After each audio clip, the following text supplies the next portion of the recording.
para amanhã. Jesor nos lo continua com Central Bank.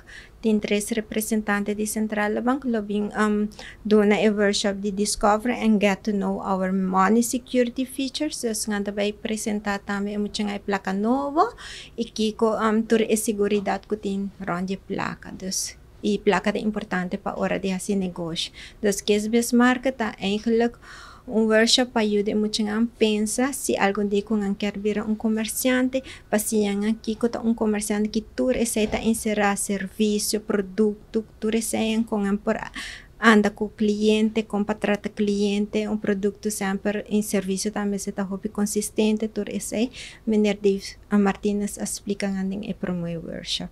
É parte de introduzir muito na lo que te trata como começar negócio também é parte de que coisa que é necessário para começar com o negócio, mas o mais importante tá de saber que uma vez que você tem negócio, você sabe que você ganha placa, que você faz a placa, como você usa a placa de maneira mais eficiente, de movida, tendo em conta que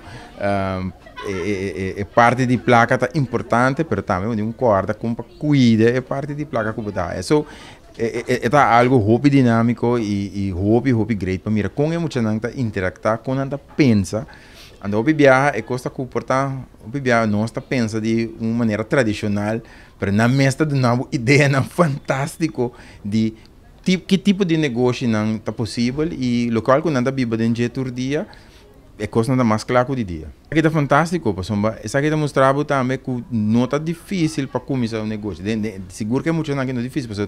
Tem não acaba ou seja não maior não tá, nós temos uma geração que é maior não mesmo e acaba tá entrepreneur não, pero também pode reparar também com fácil não tá mira com possibilidade não que tem para chegar a negócio, que não está sendo difícil que bem com ideia não para negócio está difícil. Se não sei que é muito não aqui para mira juiz dentro do mundo mesmo acaba está sendo fácil para criar algo.